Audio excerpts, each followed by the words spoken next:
Hello, it's your host, Todd Lewis of the Praise of Folly. I'm tonight joined by Mathoma and Logos, and we're here to respond to the vegan community. Lately, there's been quite a few debates between vegans and the skeptics. We've seen friended debate vegan gains. We've seen vegan gains and ask yourself debate, was it roaming millennials? And I don't remember who debated that guy T, but one of those group did as well. And so they think they're doing pretty good right now for themselves. So we're going to begin this analysis, this refutation of veganism, by looking at a call-out challenge video by Ask Yourself to the skeptic community. And as we'll see here, he has a list of arguments for the moral value of animals and for veganism from an animal moral value. So, but before we go there, one of the things that we've seen with these vegans is that they argue that morality is subjective. That was brought up specifically when Vegan Gains told Friended that morality was subjective. There was I think in this video itself, Ask Yourself says morality is subjective. They say it's just subjective, but it has to be consistent, logically consistent. So what's wrong with that, Logos? Well, so if we take a look at his argument for a second, just based off that premise, which is interesting because right after the argument in his video, he does say whether your morality is objective or subjective is irrelevant. It's all about logical consistency. But anybody who knows about the topic of moral objectivism knows that morality attaining logical truth value is the entire point of moral objectivism. You can't talk about logical consistency of a set of moral premises if they don't attain truth value. But I have a paraphrase of his argument, which I think covers some of the flaws that you two will talk about later with structural issues, that also highlight some of the moral issues. But just getting into his argument where we can see him pop up first. Premise one, humans are of moral value, right? If morality is subjective, that premise cannot attain truth value because moral facts do not attain truth value, and therefore nothing, including human beings, attains moral truth value. There's no trait in absent animals which, if absent humans, would cause us to deem ourselves valueless. Well, that's vacuously true, because if there's no such thing as, if there's no truth value attached to moral value, then that premise isn't false, but it's not true by any important matter. Therefore, without establishing the absence of such a trait in animals, we contradict ourselves by deeming animals valueless, right? Well, we don't contradict anything because value has no truth or false value. There's no A or not A, right? If neither part of the construction is true or false, then you can't develop a logical contradiction from it. Now, again, you two will bring up some structural problems with the argument later, so I'm just going to read off kind of my rephrasing of the argument to clean it up and make it more rigorous. Do you want me to screen share that? Yeah, if you wouldn't mind, I'll just be reading it off of my Discords because I can see it easier. Is this it here, Logos? Is this the one? Yes, that's it. Okay, so the argument can be paraphrased as follows. For all observable beings X, if X contains a set of existential properties, call it S, then moral truths attain about that being X. One of the moral truths that attain about all X containing property S is that no needless harm should come to X by a being which could rationally do otherwise. Now, premise two is very, very important. A, it attaches the moral truth claim to X, which is under dispute. The idea that you're going to see they bring up later in the video is we don't treat mentally disabled human beings the way we treat animals, right? They have some. We value even mentally deficient human beings as having some set of characteristics that deem them worthy of moral considerations. And the set of characteristics they have is what I'm calling the property S. Now, it's important that you define the moral duty or obligation carefully, because in the way they have the argument listed, you could easily conclude from this statement that, say, carnivores are acting immorally because they commit harm to other animals. You know, carnivores do to other animals something moral beings don't even see moral to do to other human beings, right? Now, but the reason that's absurd is because carnivores can't rationally do otherwise. They need to eat meat to live. That's their biological function. Even if they could, in potentiality, find some way to live without eating meat, they're not rational enough to see it through. They don't have, the human being's rationality. So to omit the obvious absurdity of the carnivore analogy, this is why I rigorously wrote premise 2 this way. No needless harm. So, you should only do harm to something you absolutely need to hurt. Should come to X by something which could rationally do otherwise. Carnivores can't, therefore. Okay, so the next premise 3. Therefore, for any being containing the properties S, the moral truth of premise 2 applies, right? This is what they mean when they say we should be consistent. If we apply this set of truths for any being, it should apply for all beings. So if we treat a mentally disabled human one way, there's no reason we ought not to treat an animal any different. We define S to be stringent, minimally stringent, such that disabled, mentally underdeveloped human beings have the full range of S, right? You can't make the argument that mentally handicapped people are deserving of these things, and therefore so should animals, if you can't make the property that handicapped humans and animals share synonymous. And so premise 4 is just a bridge for that. 4 and 5 together make that bridge. For any animal which retains the traits of humans in premise 4, the animal then attains S, and we'll call the set of all animals that do this A, because there could be more than one, right? So for any animal in this set A, the moral truth of 2 applies. So this is the conclusion of the argument, right? What I mean by this moral truth applies, we shouldn't cause needless harm to them if we can rationally do otherwise, the same way we wouldn't do to, handicapped, disabled people. Now, it should be very, very apparent from the structure of this argument why it's necessary to have objective morality. All throughout this thing is referenced the fact of moral truths, properties which cause moral truth to attain, et cetera, et cetera, et cetera. If you go to the Wikipedia page and you look up what moral objectivism is, you'll see the set of 3 or 4 axioms there, and it lists quite clearly exactly what those things are. Moral propositions can obtain truth or falsity value just like any other logical proposition. Relevant facts have to attain before they can attain their proper truth or falsity value, et cetera, et cetera, et cetera. All of these things are present explicitly in the premises because they need to be in order for the consistency argument to hold. Now, supposing they can reword their argument in some clever way that they can sneak in a good form of consistency that's not bound to moral objectivism, they have another problem. Even if they could work their argument through, if I was a moral subjectivist, I could just put forth a counter argument that they really can't have an answer for. So for example, suppose I put forth this argument. The existence of premise 1, the existence of other human beings gives me more marginal utility than them not existing. Premise 2, the marginal utility I gain from a cow as a bunch of hamburgers is higher to me than a cow doing cow things. Premise 3, I attempt to maximize my marginal utility at all times. Premise 4, therefore I'll eat hamburgers and leave other people alone. There it is. Premises 1 and 2 can't be argued against on logical grounds because they're purely subjective. I optimize my utility by doing these things, and what optimizes your utility might be different than mine, just like basic microeconomic theory. The only place to assail this argument really is premise 3, right, where I equate morality with purely doing what I find to be most optimal in my utility calculus. Well, the only way to say that false is if moral systems can be false. You have to look at that and say, that's a false morality, therefore, and you have to argue for it. But if morality is subjective, at best you can say is, well, I find this moral system you've worked up here of utility calculus here, I find that to be aesthetically displeasing. And okay, you're entitled to your opinion, right? You maximize your utility your way, I'll maximize mine my way. And you get rid of the whole logical consistency problem just a priori. So I don't think it's so easy for Ask Yourself to say in the video, it doesn't matter if morality is subjective or objective. It plays a huge crucial role in the whole discussion, and it's not so one they can easily get away from. But I think I've taken enough time here, so I'll let somebody else speak. Oh, yeah. Well, there's actually 2 points that you already covered that are very relevant here. Is you said, there's a couple points, right? There's predators cannot choose, but humans can. That's an assumption they're making. Distinction between suffering, which is needless, and not.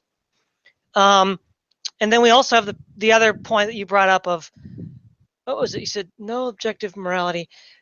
Yeah, well, you brought up earlier, didn't you, Logos, the problem of dualism, right? If you're not a dualist, then humans don't actually have choices to make. Oh, And also, that's not this part of the discussion. We were going to do that later. I thought of, so I didn't talk about that now.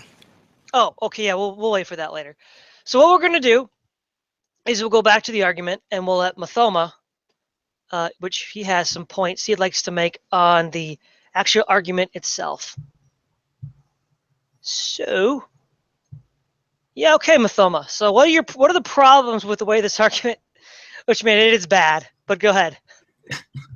Yeah, so it seems that this guy, he's trying to phrase his argument in a very philosophically precise, logical form with two premises and a conclusion. Now, this is totally fine if your intention is to do some sort of deductive reasoning to kind of outline your reasoning as to how you're getting to the conclusion. The problem with this formulation here is that it's basically a logical train wreck. You have, even if you granted the truth of both of the premises, the conclusion doesn't follow by any logical inference. If we put this in like an abstract form, like an example of a valid argument, for example, modus ponens, would be something like premise 1, Q, premise 2, P, the conclusion is therefore Q. I mean, that's pretty intuitive for it. And there are other valid forms too. So if we look at the abstract structure of this argument, we have premise 1, humans are of moral value. Let me just call that statement A.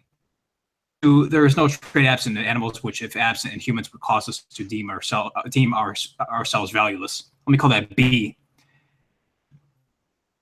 And therefore, without establishing the absence of such a trait in animals, we contradict ourselves by deeming animals valueless. It seems that the conclusion doesn't have any logical connectors with the two premises. So the conclusion is basically C, if you want to call it another variable. So the abstract structure of this argument is A and B as both of the premises, and then the conclusion is just therefore C. Now, let me be a little bit generous here with the conclusion. The conclusion might be stated as, if you want to rephrase it as an if-then statement, you could say, if we do not establish the absence of such a trait in animals, then we contradict ourselves by deeming our animals valueless. But even then, the abstract structure is premise 1, A, premise 2, B, and then the conclusion is C, therefore D. Now, the conclusion they're trying to get at here is it's either animals have intrinsic moral value. That's one possibility. And then another possibility is that eating animals is wrong. So it seems that even if you grant the truth of both of the premises, the conclusion doesn't even follow. So this argument is kind of, I mean, to say it's a non sequitur, I think is being too generous already. So it doesn't even stand a chance of being deductively sound. I mean, it's not even of interest because it's not even of a valid form. So I think to even address this sort of argument, we have to do like a little surgical repair here. We have to rearrange the parts and put it into a valid form, just to even attack like what the vegan's getting at. Before we do that, Mathoma, did you want to critique argument 2, or would that just be the same critique reiterated? Yeah, I mean, I don't think this is even like a specific sort of fallacy. It's just a straight up non sequitur. It's premise 1A, premise 2B, and the conclusion is C. So A, B, therefore C. I mean, to my knowledge, there's no mode of logical inference that has that form, A, B, therefore C. Yeah, unless maybe it's alphabet soup, right, Mathoma? Yeah, I don't know. It's kind of a train wreck, as I said. Okay, so we have here your first iteration of both arguments. I think it was about last week you did this. Right. Yeah, so like I said, to even kind of talk about this, if we're trying to be like philosophically precise here, which I think he wants to get at, because sometimes when you put these sorts of things into philosophically precise form, if they're not actually precise, it's actually very confusing to read it, at least in my opinion, because you're trying to give him that he's doing some. It's very tough to see the connectors. Is kind of do what I have here. So premise 1, and you structure these statements as if-then statements so that the reasoning is clear. So premise 1, distinctions between animals and humans, then all immoral acts on humans are also immoral upon animals. Human is also immoral to do to an animal. That's premise 1. premise 2, and by the way, premise 1, you see it has the form P, and then premise 2 is there are no moral distinctions between animals and humans. So you're cutting out, Mathoma. Oh, sorry. Which part should I repeat? Just repeat the first premise. Yeah, so you see that it has the form P, therefore Q, right? So if there are no moral distinctions between animals and humans, then all immoral acts on humans are also immoral upon animals, right? Mm-hmm. Then premise 2 is there are no moral distinctions between animals and humans. So you can see that's the P statement in premise 1. So we have a logical connection right there. Premise 1 is of the form P, therefore Q. Premise 2 is P. So the conclusion is going to be Q, right? Therefore, all immoral acts on humans are also immoral on animals. So that's conclusion number 1. Then premise number 3, that conclusion 1 is like a sub-conclusion. So premise 3 is it is wrong to kill a human for food. So here we have an instance of something immoral that you're doing to humans. And we just reasoned above that this should also be immoral to do to animals too. So that's how conclusion 2 follows. Therefore, it is also wrong to kill an animal for food, because we say that killing a human for food is wrong, so we should conclude that killing an animal for food is also wrong. So the way I see it, this is kind of how you would reformulate this vegan argument into a more precise form. And by the way, this is not difficult to do, to put it into these logically valid forms. You just have to look at what the valid forms of inference are. Yeah, would you like to show the other one you did tonight, the other reformulation, Mathoma? Yeah, there's another reformulation coming from this whole theme of trying to name the trait. I think you had that above here. I think you just scrolled. Maybe you can scroll up a little on this. Okay, I think that's it, right? The 2 robust vegan arguments, isn't it the one you did today? Right. Yeah, this is another one. This is like what they're trying to get at with name the trait. So premise 1 is there is no trait actually absent in animals, which isn't also potentially absent in humans. And then premise 2, by the way, premise 1 is like the statement P. Then premise 2, I'm going to say P, therefore Q. So if, and then in brackets, there is no trait actually absent in animals, which isn't also potentially absent in humans. That's the P statement. Then we have the then statement, the consequent. Then killing an animal has the same moral truth value as killing any human which lacks those traits. Therefore Q. So our conclusion is going to be Q, right? Another premise that human beings morally object to killing human beings which do not actualize those traits. And then our conclusion is, therefore, to be consistent, we must object to it being done to animals. So you can see that this is how we would rephrase this into a logically precise form, not just A, B, therefore C, which is totally sloppy. You have to put logical connectors like ifs and thens in there if you're trying to actually make a deductive argument here. Mm-hmm. Yeah. Now, as far as the arguments that you were making earlier, Logos, is for there to even be a discussion of choice, you have to have free will. But these people all deny free will. They're materialists or naturalists. So the very question falls flat on its face, because they don't even admit the fact that that lions can't make decisions, but I allegedly can. This actually might be something more of your wheelhouse, Mathoma, because I think it was Alex Rosenberg's Atheist Guide to Reality. These people are atheists, presumably. Most of them are. They don't have free will. So maybe you could go into that a little bit, Mathoma. Yeah, so I mean, there are a couple of really nice books that kind of outline why worldview is so detrimental to a lot of concepts that are very relevant for moral discussions. So, I mean, if you're a naturalist and the universe kind of works by fixed laws, that there's really no possibility for free will at all. Very dubious as to in what sense we can talk of there being a will at all, because even under naturalism, the thoughts that you have don't really mean the things that you think they do. They don't really have what's called intentionality. They're not directed toward anything. So, I mean, this whole naturalistic worldview, it undermines all sorts of moral discussions, because, I mean, we also have the intuition that if you don't have free will, you can't really be morally responsible for anything. And if you don't have a will, it's kind of tough to make an argument at all. If the thoughts you have don't really have any intentionality, it's tough to even propose an argument or propose anything really. No, exactly. So, yeah, so this naturalistic worldview kind of undercuts any sort of vegan argument that you could conceivably make.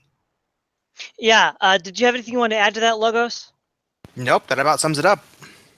Yeah, that's the other thing that's clearly question begging is they talk about the moral equivalency of humans and animals. Well, prove it. That's just begging the question. I mean, you can't. That's the premise you're trying to argue for. That should be in the conclusion, but it's actually the first premise of the argument. I mean, that's just begging the question. It's completely irrelevant. And presumably, if it's an argument meant to persuade meat eaters, then it's certainly not going to be a shared premise. So unless it's already assumed by the person you're going to make the argument to, you're going to then have to demonstrate that. But of course, they don't actually demonstrate that animals and humans are morally equivalent. They assume that in their first premise when it should actually be the conclusion. Yeah, you can see when you kind of rehash all this stuff in a precise form, it becomes absolutely clear that that's needed as a premise, that there's a moral equivalency between humans and animals. It becomes absolutely clear, whereas in their train wreck of an argument, it's totally obscured. Yeah, it is obscured, so you're not going to see it immediately if you don't do that. Now, the thing that you pointed out, Logos, in your reformulation is the needless suffering, because you want to be very precise in how you restructured it. But you see, here's the thing. Define needless suffering. That's just utilitarianism, and your counter-objection of maximizing utility completely blows that away. Is there anything you want to add to that? Well, I don't know if the utilitarianism necessarily addresses that. I think later in the stream you're going to have another guest on who's going to talk about more concrete social structure issues, about how society might have to reformulate itself in order to accommodate veganism on a scale of 7+ billion people globally. And I think that would be the needless suffering. The idea that animal suffering is needless needs to be proven, because you have to be able to have the substitutes handy and available and readily distributable to everybody that needs the essential nutrients you get from meats, like vitamin B12 and things of that nature. All the utilitarian argument I made was meaning to do was contrast the moral duty. You have a moral duty to cause as little needless suffering as possible. Well, if morality is subjective, I could just make a moral system that says, well, no, I have a moral duty to myself to maximize my own utility. Everybody else can screw off, and if you don't like it, too bad. There's no way to gainsay that unless you can actually demonstrate that one morality is superior to another one, or i.e. that some can be false. Let's just start with that. So that's all I was getting at with there. Oh yeah, but the point is though, when you talk about needless suffering, that's again, it's a utilitarian question. How do you measure that in some sort of quantifiable way? Usually, when utilitarianism is applied to ethics, they say, whether it's with humans or animals, or as we shall see tonight, plants, the question is, how do you measure needless? Again, there's also question begging, because that should be the conclusion of one of the premises, but it's in fact one of the premises itself. So the whole thing starts off as invalid and question begging. I mean, to be honest, I don't know if you guys took philosophy in college, but if I'd have sent that in, I'd have flunked my philosophy class. There's no doubt about it. I'd have got a big fat F, and they just said, start over. So yeah, that's really not very good. Now, one thing that we could explore here is this whole idea that animals and humans are equivalent. It's really a kind of a laughable assumption that they are. And one of the things that I'll do is show a reductio ad absurdum of one of the arguments that Mathoma gave.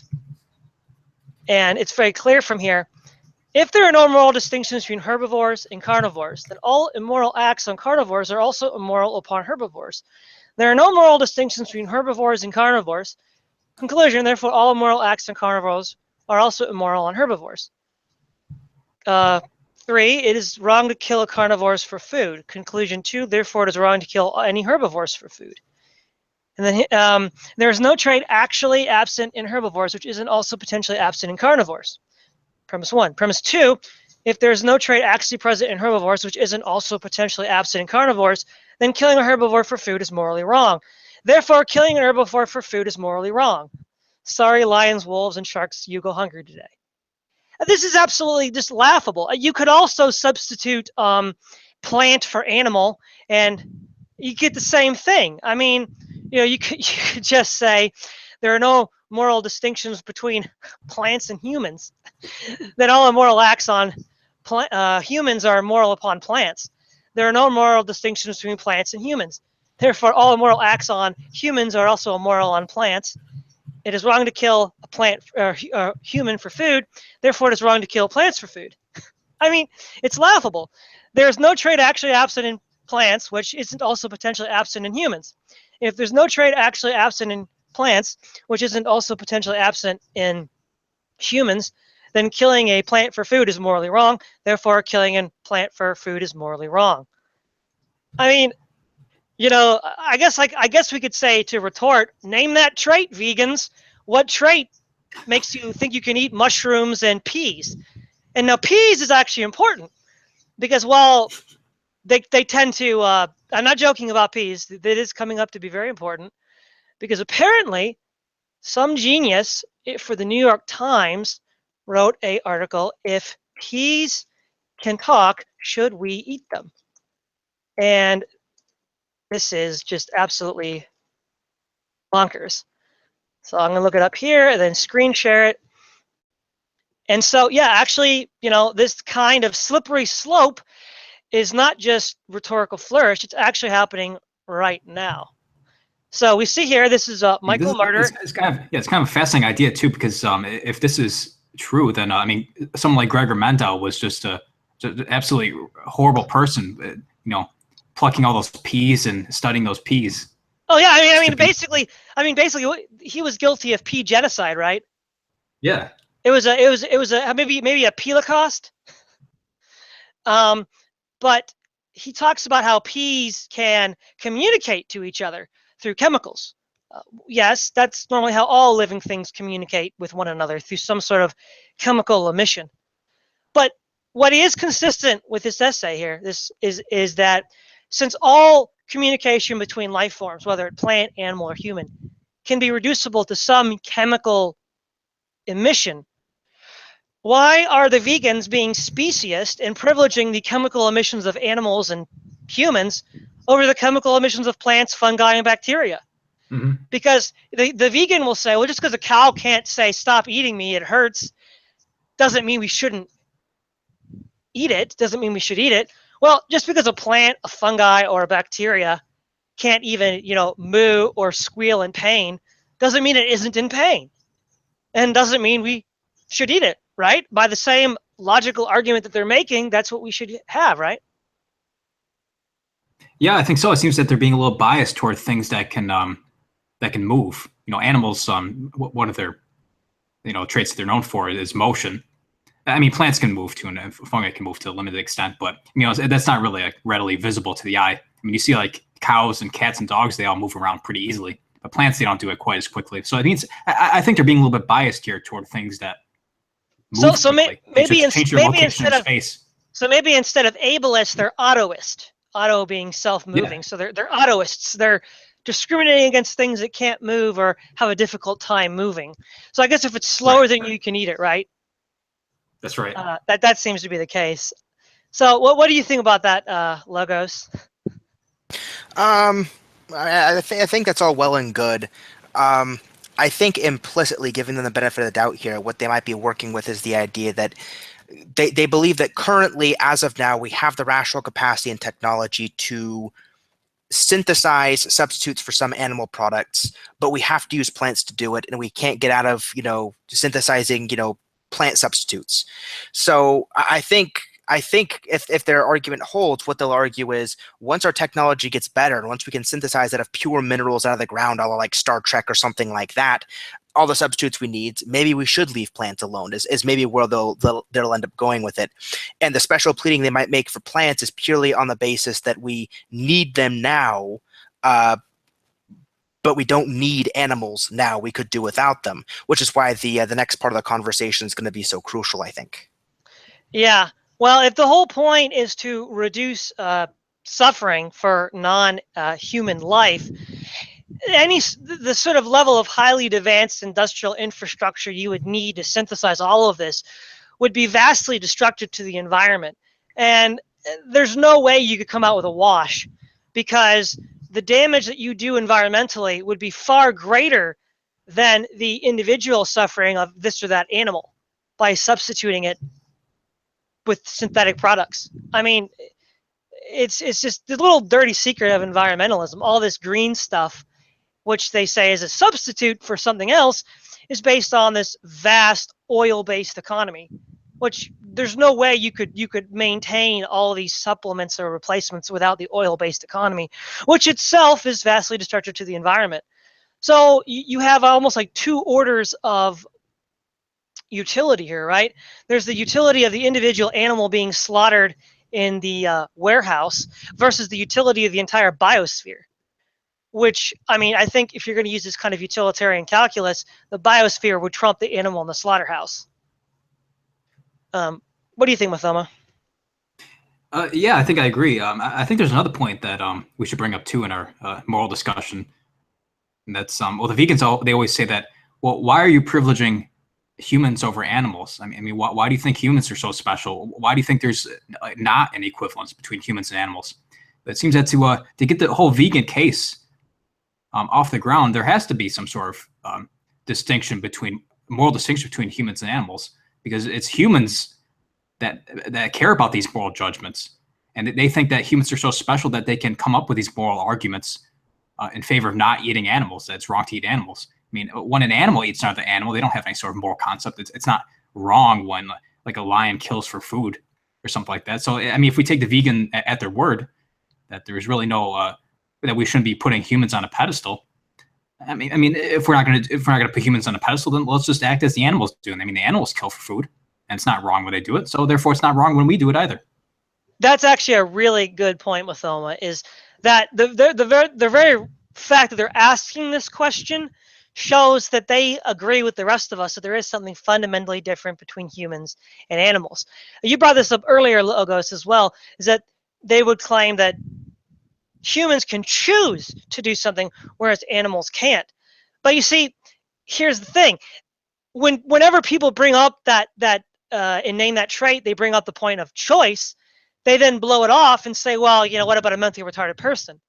So basically, their own rebuttal in name the trait, when some, say, skeptic, like say Friended, will mention intentionality and reason, they'll just blow it off. So then it just destroys the entire principle for the argument they're making. Do you agree, Logos? Well, yeah, I think the overall claim they're making here, though, is let's look at it this way. There's two possible ways to look at this. I think the vegans would agree exactly with what Mathoma's premises are, and that humans are more rational beings. But there's two conclusions you can jump to. The first is the rationality differential separates us from the animals sufficiently such that we can be justified in using them to continue our existence in the way we see fit, because we are the higher being, and it's necessary for us to do so. The other one is the whole Spider-Man quip, the whole, you know, with great power comes great responsibility. Because we are the rational beings who can break the suffering, it should be incumbent upon us to do so. And so I think you could probably expect that counter argument from them coming forward, probably. And that's the only way I can see them probably addressing this initially. Yeah, and that would fall on the previous problem you pointed out earlier, Logos. The problem, they don't believe in objective morality, so responsibility and power are just off the table. They don't mean anything. Right. And you have to be a substance dualist to even meaningfully talk about decision and choice, which I think was a point you made earlier as well. But this is interesting, though. The other thing too that they assume is I've seen and heard and talked to vegans who've said that the only way you can consistently eat meat is if you believe that humans should be allowed to be eaten for meat as well. Now, this is just clearly fatuous, right? Because they're arguing without any attempt to demonstrate it, that there's only one logically consistent alternative to their name that trait conundrum. But you see, they're begging the question yet again, because they're assuming there is no such trait, which I think that there's many ways you could give an account for that trait. Using sort of an Aristotelian philosophical angle, I think we've talked about this before, Logos, is that yes, well, a mentally retarded person might not seem to be terribly more intelligent than a pig, or somebody has their vocal cords damaged, can't speak intelligibly. The fact that humans have the potential, in spite of grave harm being done to their body or mind, they can do this. The animals don't have the potential to do that. So I think an Aristotelian take would be a quite reasonable thing that we have that animals don't. I think you'd agree with that, right, Logos? Yeah, there's a point I wanted to make, but I forgot it. What were you talking about just before you went to Aristotle?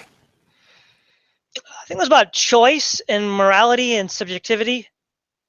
No, it's just after that. I'll try to remember it. I don't know. I was about to say something, and then you said my name, and I forgot everything. Hold on. I'm sorry. So Mathoma, but what do you think about that? I think that's one logically consistent alternative, right? Yeah, I think so. I mean, I'm quite Aristotelian in my temperament as well. No, So yeah. good.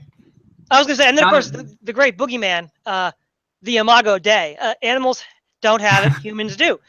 Right. So that's what we get to eat them. I mean, and they're actually correct when environmentalists and vegans point out to other non-Christians that you only believe this because you read it in the Bible, which is actually true. Because someone like Sam Harris or Friended or Richard Dawkins can't give a justification for why they eat meat or why they think humans are superior to animals. It is this latent Imago Dei philosophy that we get from the Bible. So first we'll let Logos go because you got your thought. Remembered you were here to say. Right. Yeah. It was about the claim. There's about logical consistency about humans being eaten for meat. Right. The thing is, we already believe this. We don't hold animals morally culpable for eating human beings as meat. We recognize it's in their nature to do it. And if we hunt down and kill an animal, it's purely for our own, immediate safety and utility, not due to a moral judgment. We're not criminally punishing them for acting immorally. We're just looking out for our immediate self-interest, understanding that it's only doing what's in its nature to do. So they don't even. I mean, that's not even a gotcha from their perspective. Yeah, it's not really. But I think you were going to say something as well, Mathoma. I'm not sure if it really added anything to what you're saying, but it kind of goes back to the point that these guys, they think they have no presuppositions, no metaphysical presuppositions, but once you actually carry out the logical entailments of their metaphysical presuppositions, none of what they're saying actually makes any sense.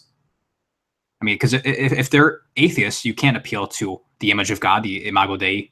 You can't appeal to. I mean, I bet these guys don't even believe that there are such things as intrinsic natures. So you can't even appeal to the way things naturally act. I mean, I don't think they're Aristotelians either, so you can't appeal to the act-potency distinction. So No, I mean, I don't think these guys, they don't even want to follow out the entailments of what they believe. Yeah, another likely belief candidate for vegans would be something like Buddhism, but Buddhism falls under the same problem of monism with naturalism. It's just spiritual mind monism rather than material monism. But the same problems arise in either case, and both of them can't actually solve the problems that we've been talking about. I think you've pointed out, Mathoma, and as well Logos, only within the context of substance dualism and the Imago Dei does even their framing of the objection make sense, because the very way they frame the objection presupposes we are different. As you said, Logos, animals eat animals all the time, and if they eat us, we're not mad at them, we're not punishing them, but we do hunt them down and kill them for our own safety. And when lions eat animals for on the Serengeti, nobody gets upset about that. And I think you mentioned, Mathoma, if we don't have natures, almost certainly they don't believe we have natures, not a fixed Aristotelian nature. In that case, then it just doesn't matter. I mean, we're just like the animal, right? I mean, naturalists never get tired of reminding us we're just like animals. Well, if we're just like animals and we act like animals, what's the problem? Yeah, right? pretty much. Right, Mathoma? I mean, there just is no problem here. one thing that is very interesting about this whole slippery slope here is I have this, wow, amazing, crazy link about the rights of plants. And this was actually put together by the Swiss government. I think it was the Swiss. It was pretty crazy. It is called The Dignity of Living Beings with Regards to Plants. And if you look here on the conclusions on page 20, paragraph 1, the committee members unanimously consider any arbitrary harm caused to plants to be morally impermissible. This kind of treatment would include decapitation of wildflowers at the roadside without a rational reason. I mean, just think about that for a moment. Decapitate a wildflower. Now, that is exactly the same language as the vegans. They will say that we decapitate cows or we decapitate sheep. No, we don't. Decapitation only makes sense if you're decapitating a rational agent. Because obviously the vegan is going to say, whoa, whoa, whoa, decapitate a wildflower? Are you kidding me? But that's exactly where the logic of everything they've been saying goes. And in that essay, that was, well, not essay, but policy report, one of the things that's pointed out is that what makes plants, animals, and humans all rights-bearing agents? The common molecular structure that they share. And this actually gets into another presupposition they have, the presupposition of rights and liberalism. The animals and plants cannot be rights-bearing for one very simple reason. We saw this come up in the debate between Friended and Vegan Gains, is discussing about which living organisms we're willing to include in our rights system. Well, you see, when you have a contract, a social contract, it assumes reciprocity on both sides. So a contract, by definition, presupposes someone or something is rational. So an animal cannot reciprocate. It can't sign a contract and then reciprocate on that. And certainly a plant can't. I'll say, I'll stop eating meat when the lion signs a contract, a non-aggression pact with the zebra. That isn't going to happen. And we'll see, they'll have to keep on shifting the rights-bearing point. First, it's sentience. They'll say, well, animals are sentient. Yes. But then you go to the next one. Well, we have all the same makeup. We're all stardust. So plants too. I mean, are rocks next? I mean, are we gonna be suing demolition companies for breaking up rocks to create gravel? I mean, it just gets on ad infinitum to absurdity, and the way you stop it is you don't go down the road in the first place. Yeah, see, like some of this would, I think you said that what defines plants and other lower life forms as right-bearing things is their molecular structure. What I find interesting about this is that would actually make some sort of sense, like if you're an Aristotelian, but you'd have to accept form in there as well, and not just matter. It's not just the fact that they're made of atoms that makes them right-bearing things. Because if you just say that, then you're kind of, it goes back to what the vegans always do. They always privilege human electrochemical changes over the electrochemical changes of plants and mushrooms and other lower life forms. Well, exactly. Do you have anything you want to add on that, Logos? Nope. All right. Well, Keith Preston should be arriving shortly. So let's see if there's anything else we can hash out till he shows up. But I think the idea of rights, I mean, and liberalism and the justification for civil rights, my belief is that any sort of rights talk is a kind of like shorthand for the Imago Dei. Once you get rid of God, people, as Nietzsche told us, were too afraid to give up on the idea of value. And so they created this ersatz value, which they called rights, which they're not able to actually ground in anything. I mean, if you're going to ground it in being stardust, common molecular makeup, then anything goes at that point. Oh, hey, Keith. I'm here. Yeah, so, we're talking about veganism, Keith. Now, you have an interesting theory about how not just veganism, but in general, though, these left-wing boutique issues develop. Maybe you could explain that a little bit.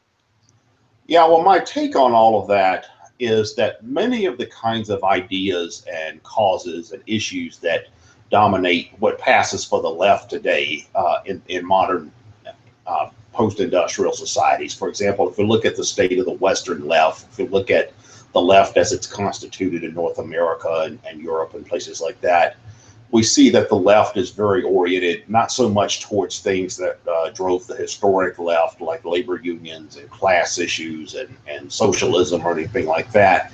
Instead, what drives the left is this wide range of social issues, including things like gay rights and transgender rights and environmentalism and radical feminism and veganism and vegetarianism and animal rights all figure into that as well. But my take on all of that is that those kinds of issues are the product of a post-scarcity society. If we look at historic societies, we see that most societies existed in a state of scarcity where obtaining the basic necessities of life, food, shelter, clothing, protection from the elements, protection from other people, all of these kinds of things were difficult to come by, and people struggled for these things. There was no health care. People worked sun up to sundown. People worked under deplorable conditions. The concept of political rights and things like that were unheard of, or at least didn't exist beyond a very basic level. And in a world like that, in a world where people are struggling to survive physically and materially and to just basically make a living and things like that, people really just don't have time for all of these other kinds of issues. And it was only in the Western world during the post-war period, when the scarcity problem had largely been overcome, when the level of industrial and technological development and economic development was such that people weren't generally in danger of starving to death anymore. It was only then that we start to see all of these other issues coming into the forefront. And that's, I think, a big part of why we saw all of the social upheavals that we did in the 1960s and 1970s. In the 1930s, nobody was worried about women's liberation, gay rights, animal rights, youth liberation, all of these other kinds of issues that came out of the 60s and 70s. People back then were worried about food and shelter. And that was true of the left and of radicalism and of people in ordinary societies throughout history.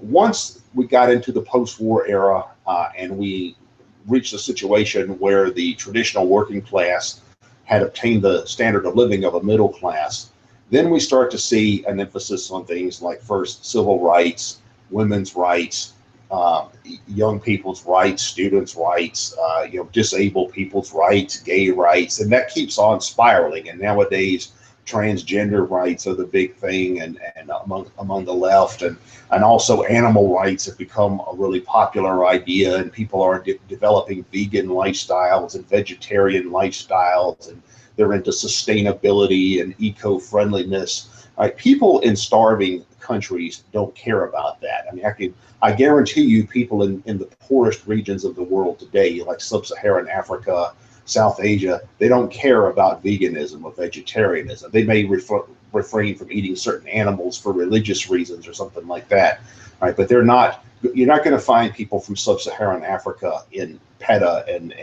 Animal Liberation Front and groups like that, because what they care about is food and shelter, not all these wider social or moral crusades. So those kinds of things are only made possible by the presence of a post-scarcity society. Yeah. Now, you've actually had some interesting experiences with vegans. I think you interviewed a vegan, right, once for your Attack the System show, right, Keith? Yeah, I did. Yeah. And then you also had that wonderful anecdote about breakfast. Yeah, I had a friend of mine once who was a very gung-ho animal rights proponent, and she was a very devout vegan, vegetarian. I mean, she was the type that I don't know that she ever did this, but I could see her going out and passing out tracts door to door on veganism, like the Jehovah's Witnesses or something like that. I mean, that's how into this she was. And I remember one time I was with her at a hotel. We were having breakfast one morning, and I had this plate full of sausage and eggs and bacon and standard breakfast food. And of course, she had a plate full of fruit and vegetables, and she asked me this question. She said, "Do you know how many dead animals are on that plate?" And I'm like, I think I said something like, "Well, better them than me," or whatever. But obviously that relationship didn't last for obvious reasons. But yeah, I mean, this is something that's has started to become a popular idea among a lot of people who fancy themselves as progressive, and even a lot of people who are interested in alternative lifestyles and things of that nature. I've even met people from the right who are into sort of a back to nature, back to the land type of ethos, who have ideas like this as well. But I would actually argue that veganism and vegetarianism, as well as this emphasis on animal rights and all of that, that is purely a product of a post-scarcity society. I mean, we don't see any historic prototypes for anything like that in any pre-modern societies, or even any pre-late industrial societies. Yeah. One thing that I'd like to ask you, Keith, is as a feasibility question, for these vegans that want to, if we're going to have 7 billion people eating meat substitutes, what kind of industrial changes are going to happen? And is that even feasible? I don't think that that's feasible. I mean, people in underdeveloped or developing nations are going to eat whatever they can eat, and they're not going to give up meat to support the moral crusades of affluent upper middle class people in the first world. They're just not interested in that. I don't think that the mass of humanity switching to vegetarian or vegan diets is something that's feasible or will ever be feasible.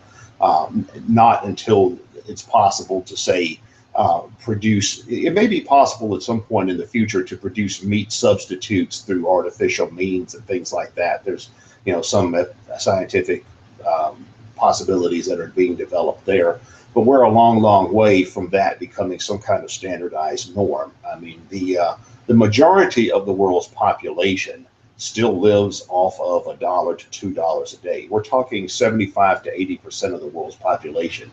The heavily populated regions of the world are also the poor areas. Sub-Saharan Africa, South Asia, Southeast Asia, the South Pacific, Latin America, the Middle East, Central Asia. Those are the poor regions of the world, and those are the areas where people live off of $1 to $2 a day. And for those people, food, shelter, basic necessities of life continue to be their primary area of interest, not moral crusades like veganism. I have had students, for example, from Latin America, from places like Honduras and El Salvador, Guatemala, who tell me where they're from, it's not uncommon for people to go out and catch snakes in the wild, and kill snakes and cook and eat snakes for food because people can't afford basic foodstuffs. And that's true worldwide and has been true throughout history. So this emphasis on we shouldn't kill animals and eat them because that's mean to animals. This is that's a sentiment. It's a luxury. That's a luxurious sentiment that it can only be something that's a product of an affluent and post-scarcity society. And that's true of many other issues as well. For example, starting back in the early 70s, there was a growing emphasis on the rights of the disabled, of people with disabilities, and that led to the passage of the Americans for Disabilities Act back in the early 90s. And I'm all for trying to help the disabled as much as possible. Anybody can become disabled through injury or accident or illness or whatever. But at the same time, it's also true that in poor countries, they don't treat the disabled very well either. And the reason for that is that the disabled are a burden now. They don't have food and shelter to take care of the able-bodied, much less the disabled who don't contribute or don't contribute as much to the wider productivity of society. And we see that historically throughout all societies. I mean, children, the status of children only improved significantly in the Western world once it got to the point that economic development was such that society was not quite as dependent on child labor, and we had this growing middle class. One thing that's interesting to look at is that the status of children in the Western world tends to grow significantly during the 19th century, during the time of industrialization. And there's a lot of reasons for that. But one important reason is improvements of health standards. The historic norm is that in any family, half the children would die before age 10 from childhood illnesses. Children would regularly die of illnesses that people today have never even heard of. So if you are a parent and you know that half your children are going to die before age 10, you're going to avoid developing a certain amount of psychological attachment to children because you know that they're going to die. It's just like pets. If you have dogs and cats and you know that you're probably going to outlive them, they're going to die eventually. You expect that. That's something that you prepare yourself for. And also children, again, were viewed as your labor force. I mean, people had children to have people to go out and work in the fields and take care of themselves when they got old. And the status of children does start to improve as industrialization happened, as middle-class society started to grow and so forth, but not before that. And even today, if we look around the world, the parts of the world where women have the lowest status, where children have the lowest status, where the handicapped have the lowest status, it's always the poorest parts of the world. And that's because it's those kinds of things. Equality is a product of luxury and affluence. The material conditions have to be there for things of that nature. And what has happened is that in the Western world has become affluent to the point where now people can have concern about, whether cruelty is being used in the production of meat and factory farming and things like that. I mean, nobody cared about factory farming, 100 years ago. If you read the Sinclair Lewis novel, The Jungle, about what conditions were like in factories in the early 20th century, he didn't care about how the animals were being treated. He was more worried about the workers and also the consumers that were eating this stuff. It was only after those conditions were addressed to some degree that people started to pay attention to animal rights. Yeah. Now, Logos, I think you have a question for Keith. Yeah. So, hey, Keith. Hello. You did a very good job, I think, illustrating kind of the global state of things and how this vegan idea is a property of developed nations. They have the luxury of doing this thing, and so some people take it upon themselves to do this thing. So, in one sense, you could think of okay, so if a vegan were to make the statement, it is immoral for human beings to eat animals that could rationally do otherwise. In one lens, that could be regarded as an almost classist statement made from people of very developed nations to poorer, more underdeveloped nations. What do you think about that? Well, it's certainly a bit presumptuous for people in wealthy, affluent nations to tell people in poor countries what they need to eat. I mean, that's about as presumptuous as it gets. I mean, we have, the interesting thing about some of the modern societies is that historically the main dietary problem has been starvation in most societies. Nowadays, it's obesity because people are overeating and people have so many food choices. They can eat frozen pizza for dinner and fast food for every meal and things like that. But for people in affluent and developed societies where obesity is the leading dietary problem, to tell people in societies where being undernourished is the problem, what they need to eat, that's a bit classist to say the least. It really does smack of a certain kind of presumptuousness, I think, on the part of people who make those kinds of arguments. Now, it's one thing for a person to say, well, as a matter of moral choice or moral principle, I personally do not want to eat meat or something like that, or I'm just going to choose to do otherwise. And I know people who are like that, who make that choice for themselves, and that's fine. So it's really no different than somebody says that, well, for the sake of health, I'm not going to smoke cigarettes or something like that. That's fine. I'm not saying people shouldn't be vegan or vegetarian if that's what they decide for themselves, but holding this up as some kind of moral standard that all of humanity ought to be expected to conform to, I think it's a bit of a problem. Awesome. So to follow up just real quick, so between nations we got this idea. Now what about within a nation? So for example, the US almost has like different countries living within the United States proper. So you have very, very developed areas on the coasts. You have very, very rural areas like in the middle of the US and in some of the southern areas and whatnot. How does this argument translate within, say, the broader US as it applies to different cultures within it? It's the same kind of situation. The most of the people that I have encountered who were zealously in favor of animal rights and veganism and adopting vegetarian lifestyles, well, now there are exceptions, but a substantial number of those people come from upper middle class professional backgrounds, or maybe upper strata working class backgrounds at the best. We don't see much of that kind of stuff among the poor in the United States either. And the reason why is that while it's not as much of a struggle for the poor in the United States as it is the poor in sub-Saharan Africa, the poor in the United States still struggle for the basic necessities of life. For example, when it comes to food, one thing that's interesting is that a sign of being poor in the United States is to be obese. And that is in part because while the poor generally in the United States are not starving, they also tend to be more restricted by financial constraints to eating substandard food as far as nutrition, as well as stuff that's fattening and things like that. And we can see a lot of different economic aspects to the economy that feed that. For instance, one thing you will notice if you go to grocery stores in poor urban areas as opposed to affluent areas is that often prices are higher in poor inner city grocery stores. One of the reasons for that is that there's not as much competition. If you go to a suburban area, you can find 20 grocery stores within a block of each other practically, or multiple shopping centers up and down the freeway. Food stores tend to be fewer and far between in the cities. And also the cost of operating a food store in the inner city is higher because you have to have higher insurance on the building. There's more danger as far as robbery and crime and things like that.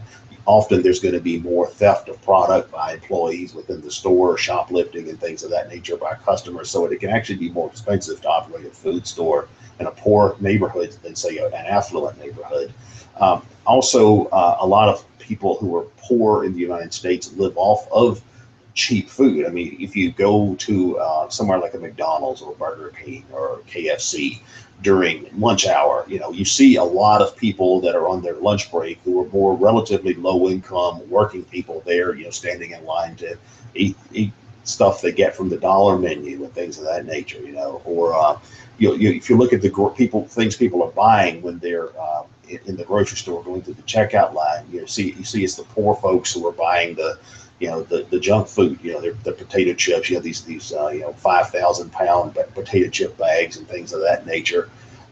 So again, most people who are into veganism and vegetarianism are people who do that by choice because they for philosophical reasons or health reasons or ideological reasons, whatever.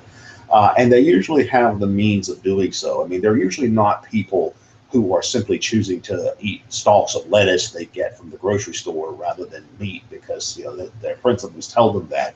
Often they will come up with all sorts of methods of preparing vegan food that's actually expensive in many instances, or and involves preparation processes that are time consuming as well.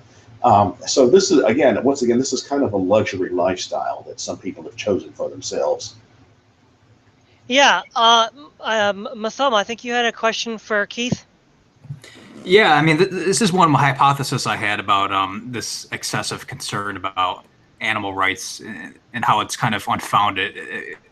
It's really only an artifact of highly I don't know if you've noticed this too, but it seems that a lot of these lefties and liberals are looking for a good moral crusade, and it seems that the sort of pathos that they have toward animals is kind of a displaced pathos from children, the moral sentiments that they naturally have for children.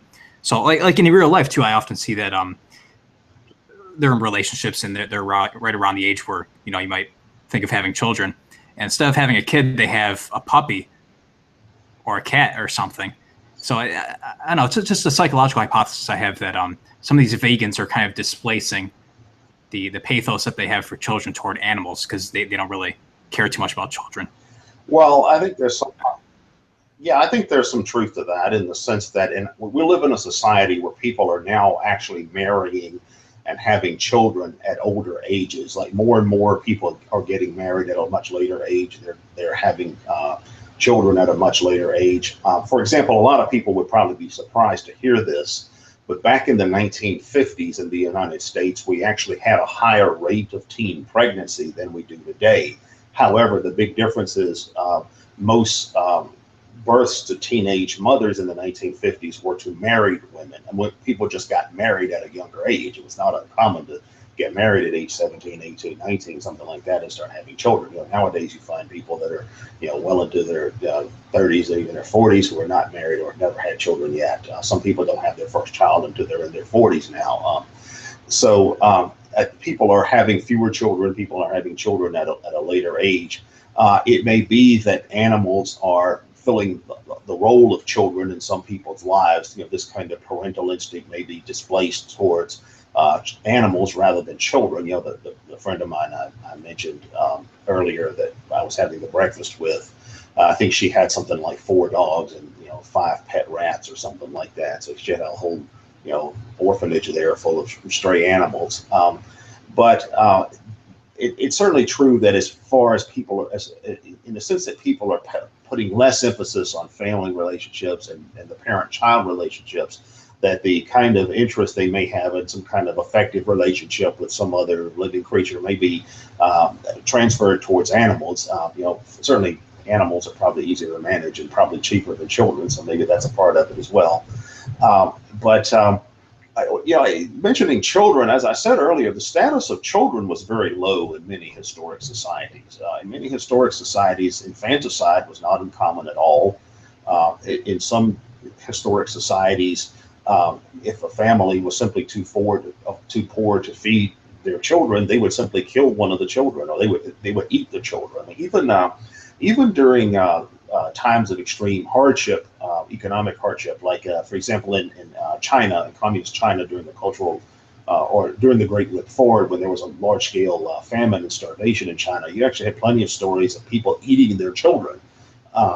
Or eating deceased relatives and things like that, cannibalism, and it's in affluent societies and in developed and prosperous societies that the status of children tends to rise, and that's true of animals as well.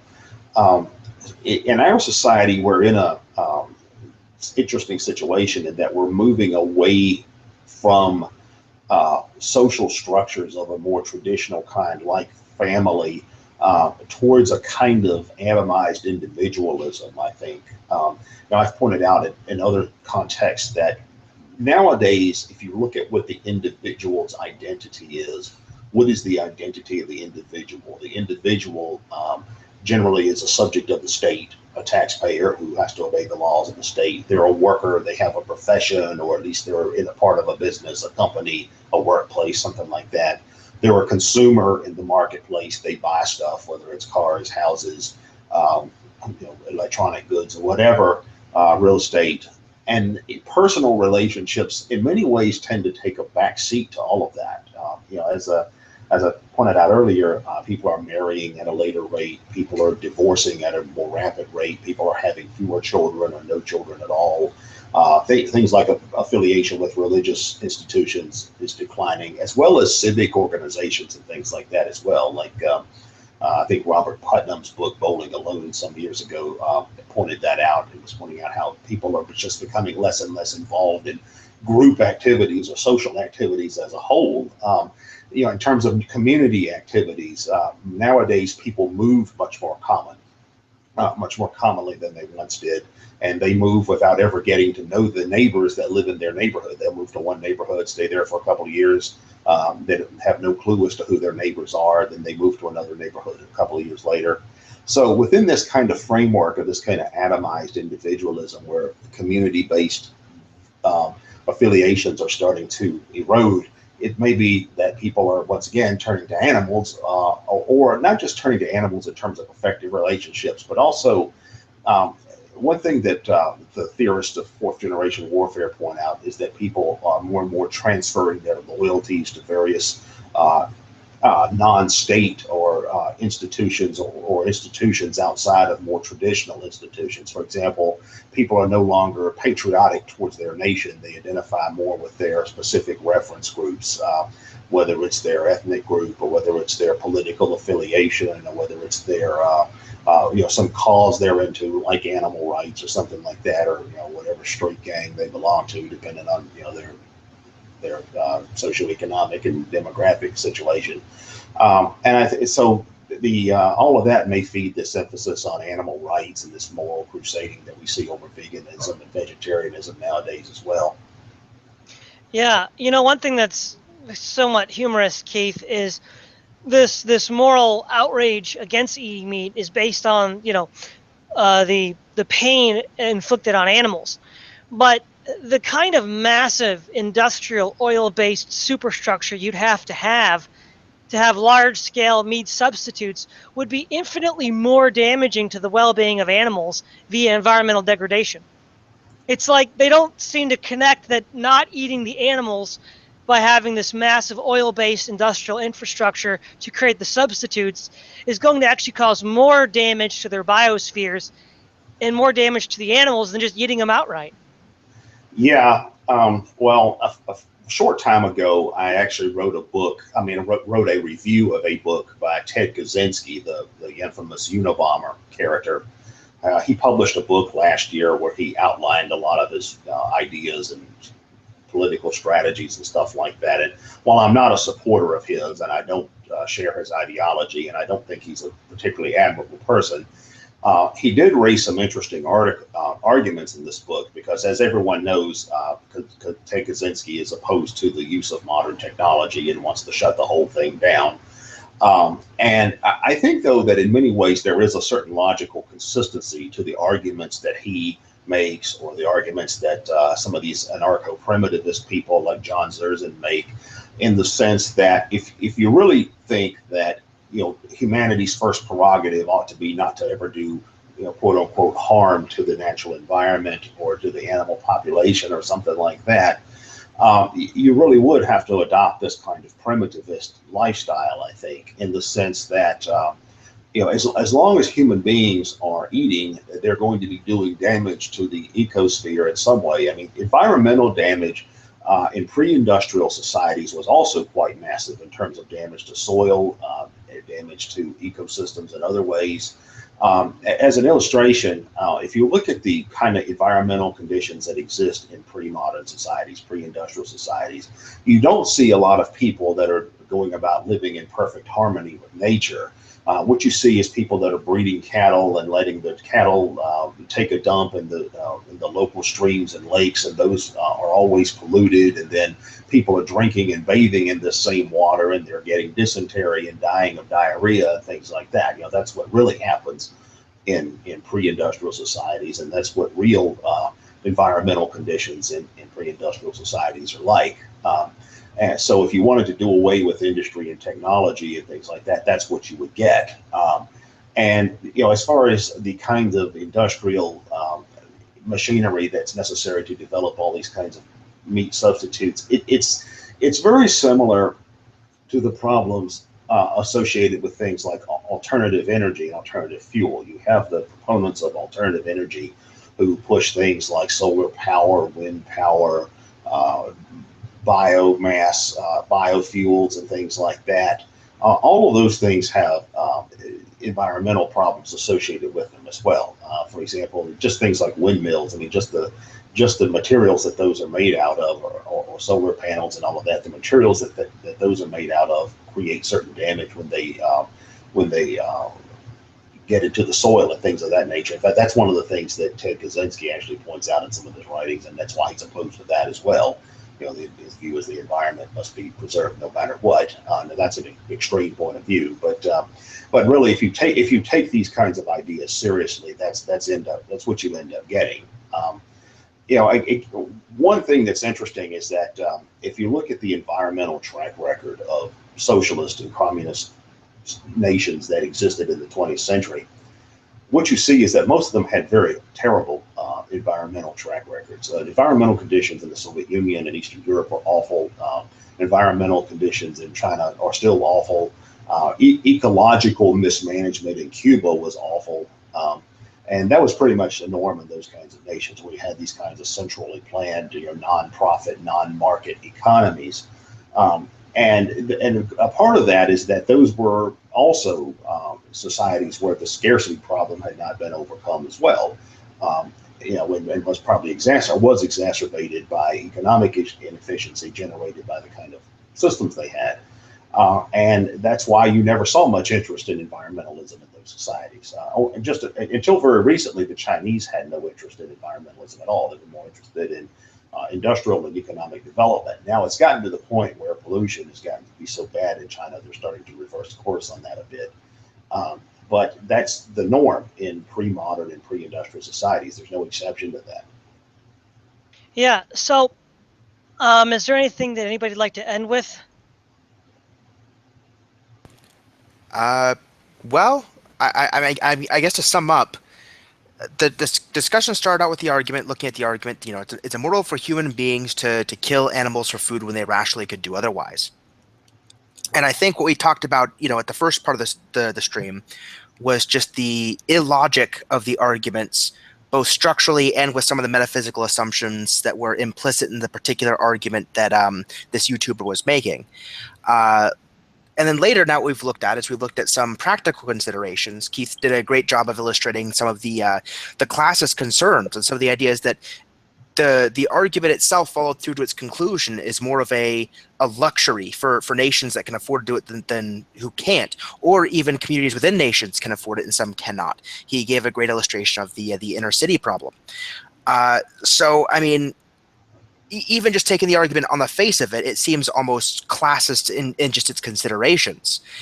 So they have one of two options, it seems to me, in conclusion of this. They can say, okay, well, it's immoral for a human being to eat an animal for food when they rationally and physically could do otherwise.